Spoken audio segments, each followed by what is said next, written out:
How time itself shaped the continents. Nothing on Earth stays still long enough to feel permanent. Mountains rise, oceans open, and entire worlds drift silently apart. Time is the force that reshaped the planet without ever touching it. By the time Earth reached long-term stability, its surface was already in motion, but now that motion unfolded slowly enough for history to accumulate. This matters because continents are not just land masses. They are records of deep time, shaped by processes that only work when change stretches across hundreds of millions of years. Without time, Earth would still be unrecognizable. The continents we know today are not permanent features, but the latest arrangement in a cycle of assembly and dispersal that has been repeating since the crust first became stable enough to hold its shape. As tectonic plates moved across the mantle, they carried continents with them like passengers on an endless journey. Collisions pushed crust upward, forming mountain ranges that altered climate and weather patterns far beyond their borders. Separations opened new oceans, changing how heat moved across the planet and how life evolved in isolation. Each rearrangement created a different version of Earth, with different coastlines, different ocean currents, and different conditions for the life that depended on them. Erosion became a partner to uplift. As mountains rose, wind, rain, and ice slowly tore them down, redistributing material into basins and seas. This balance between construction and destruction prevented extremes. Landscapes did not grow infinitely tall or vanish entirely. They evolved, shaped by the passage of time rather than sudden force. The sediment carried by rivers became the raw material for new rock, closing a loop between destruction and creation that operated continuously across the surface. The continents themselves changed identity. Ancient landmasses merged into supercontinents, then broke apart again, rearranging ecosystems and driving evolutionary experimentation. Each configuration altered ocean circulation, atmospheric chemistry, and climate stability, testing whether life could adapt to a new planetary layout. Time did not rush these changes. It allowed them, and through that patience, Earth learned how to reinvent its surface without losing what made it alive.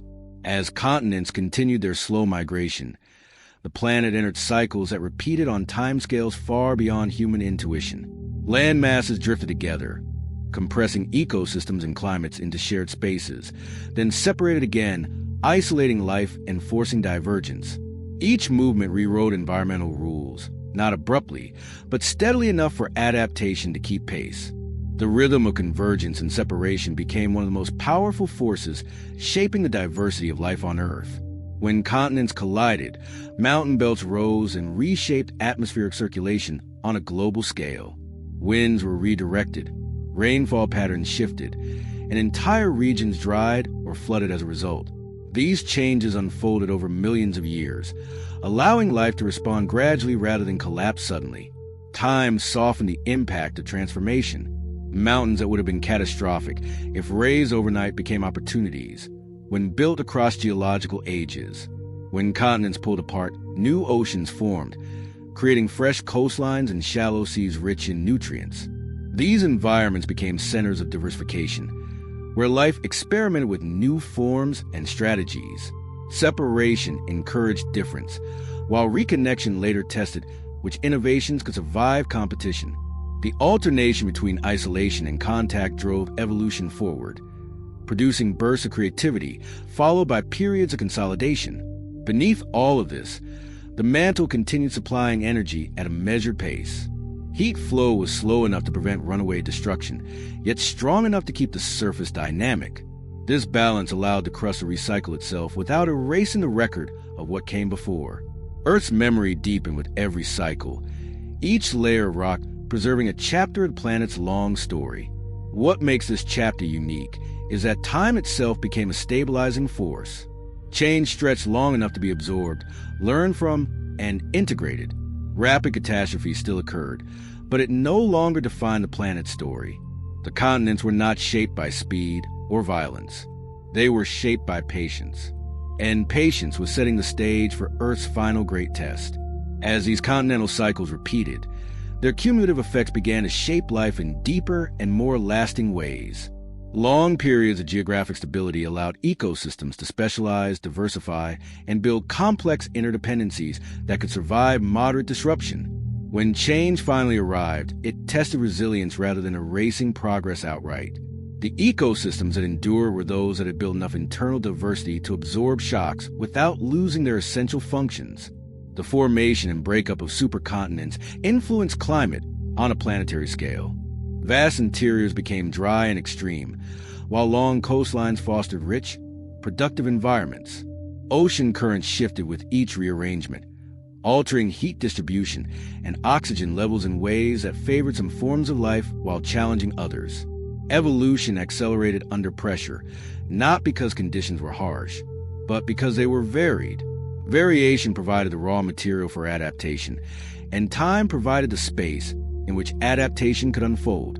These slow shifts created tension between continuity and upheaval. Life adapted to stable conditions, only to face new arrangements that demanded flexibility. Extinctions followed when adaptation lagged behind change, but they were rarely complete. Survivors carried forward traits shaped by earlier worlds, preserving evolutionary memory across cycles. This buildup revealed the deeper role of time.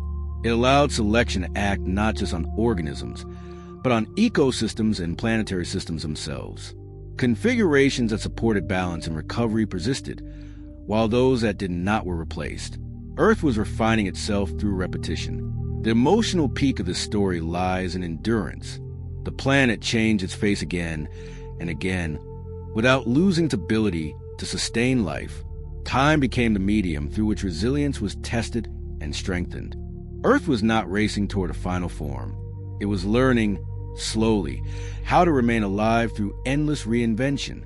The climax of Earth's continental story was not a single collision or separation, but the realization that time itself had become an ally. Through countless cycles of assembly and fragmentation, the planet learned how to absorb transformation without losing continuity. Continents could rearrange, climates could shift, and ecosystems could reset, yet life endured. The resolution lies in what this long history made possible. By stretching change across immense spans, Earth allowed adaptation to keep pace with disruption. Evolution gained room to explore complexity, recover from loss, and build systems capable of surviving future shocks. The surface of the planet became a living archive, layered with lessons written in stone, water, and biology. What feels solid today is only temporary, but it is temporary in a way that lasts. Mountains will erode, oceans will open and close, and continents will drift again. Yet the processes that guide these changes remain balanced, preserving conditions that allow life to continue evolving rather than starting over. This is the quiet triumph of deep time. Earth did not escape change. It learned how to stretch it, slow it, and survive it. In doing so, the planet became more than a stage for life. It became a participant in life's persistence. Time did not weaken Earth. It strengthened it. Subscribe to join the journey. How